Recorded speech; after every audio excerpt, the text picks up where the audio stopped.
Hoje nós vamos dar início ao capítulo 4 do nosso curso, que trata das ferramentas de projeto. Ferramentas de projeto são aquelas que eu chamo, aquelas que, através das quais nós transformaremos as nossas concepções, as nossas ideias de projeto em realidade, ou seja, em uma formulação prática real de dados em que nós podemos transmitir as nossas ideias para terceiros, após fazermos uma série de cálculos e de quantificações, qualificações, escolhas de produtos, para que tudo aquilo que nós concebemos em termos de formas, de cores, de impressões, de arquivo visual, de imagens que a gente quer transferir para os usuários, se transforme em realidade, através de produtos que nós vamos chamar de ferramentas físicas, né? E cálculos e outras considerações de projeto, né? De técnicas de projeto, que nós chamamos de ferramentas técnicas, e aquelas que vão conseguir atingir o emocional, a expectativa emocional das pessoas, que são a pedra de toque do sucesso do ambiente frente àquilo que se espera. O usuário espera alguma coisa de um ambiente que ele vai frequentar, seja a casa dele, seja um teatro, seja uma loja, seja um restaurante, né? Ele sempre tem uma imagem, uma formulação que vem da sua expectativa emocional. Então, as ferramentas emocionais são aquelas que vão nos ajudar a chegar nesse ponto, que é o ponto de sucesso ou insucesso do trabalho. O resto pode estar muito bem feito, mas se essas ferramentas não nos levarem a um bom termo, o projeto pode ser um mal-sucedido, né? Então, ferramentas de projeto são aquelas que nos ajudam a realizar as nossas propostas concebidas durante o processo de imaginação inicial, de propostas iniciais, de concepção e de qualificação do que nós queremos passar adiante, né? Eu digo que existem dois tipos de grupos de ferramentas de projeto. Aquelas que são teóricas, que são as mais conceituais, que se referem à nossa reflexão, à nossa concepção das propostas de projeto. Elas estão, portanto, bastante coligadas à arquitetura de iluminação. Por isso, elas são emocionais, particularmente. Outro grupo é de práticas, ferramentas práticas e de aplicação, onde eu coloco dois grupos, né? Ferramentas físicas são os produtos em si, que vão transformar o ambiente através da luz dirigida mais ou menos acentuadamente, mais ou menos dramática, ou cenicamente, ou difusamente, né?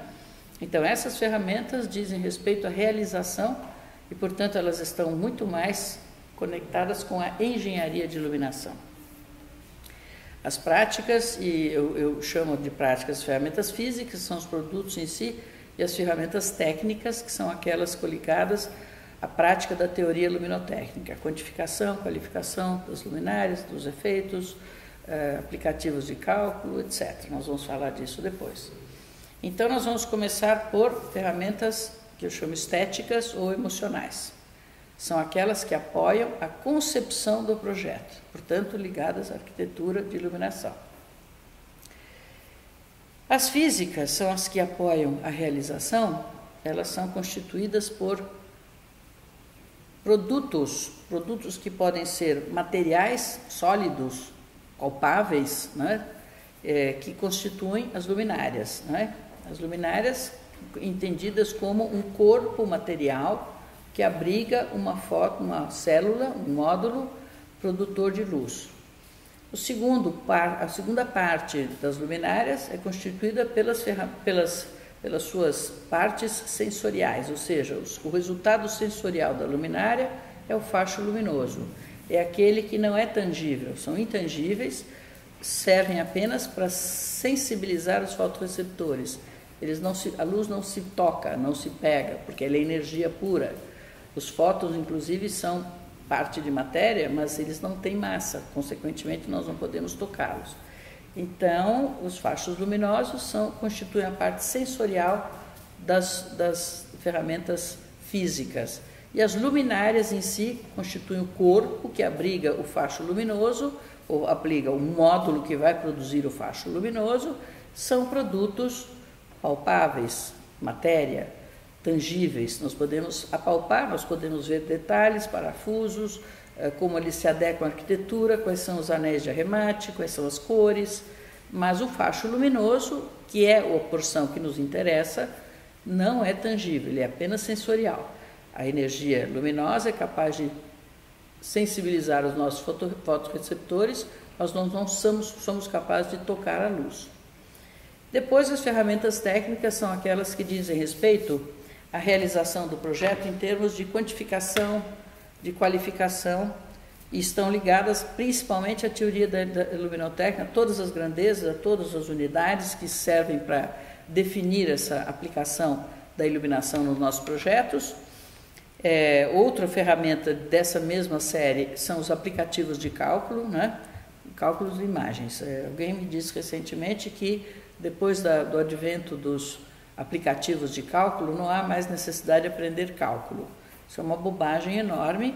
Sim, é preciso compreender principalmente a inteligência do cálculo de iluminação para usar convenientemente os aplicativos. Quem não entende o que é o cálculo não sabe usar o aplicativo e vai poder obter resultados absolutamente enganosos que vão mal atender ao seu projeto e muito menos ao seu cliente, né? Muito pior ainda para o seu cliente. Depois, os aplicativos têm imagens, servem muito bem como um exercício, quase que um mock-up das nossas propostas, que nós podemos ver as superfícies iluminadas através dos aplicativos de imagens, né? Então, existe a parte do cálculo, de quantificação, de controle de ofuscamento, né, com o GR, e a parte de imagens, para saber se realmente o efeito que a gente deseja na superfície está sendo atendido. Depois dos aplicativos, a gente tem também os estudos de viabilidade econômica, que é preciso saber passar ao cliente a demonstração clara de quanto custa efetivamente cada sistema que nós estamos propondo.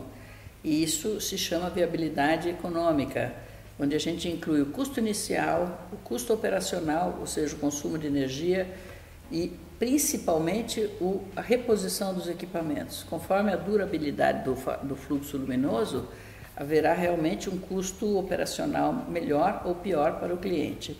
Reunir todos esses dados é uma sabedoria, é uma precisão matemática, né? Então é preciso saber fazer esse estudo para não deixar o cliente enganado com falsas promessas de economia, né?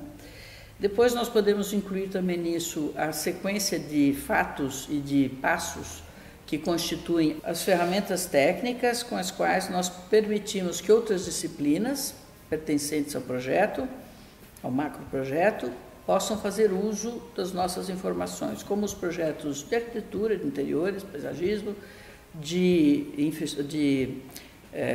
instalações elétricas, de ar-condicionado, estruturas mesmo, coisas que a gente tem que decidir sempre em conjunto com os outros colegas, né? E, por fim, uma coisa que a gente esquece, hoje em dia os clientes têm deixado de contratar os autores de projeto para que eles acompanhem a execução do projeto. Isso é uma coisa importantíssima para o bom sucesso do projeto. O acompanhamento da execução do projeto é fundamental. Muito diferente quando nós fazemos o processo completo e muito diferente quando nós chegamos na obra e já existe lá uma impossibilidade de se corrigir uma bobagem que aconteceu durante a obra.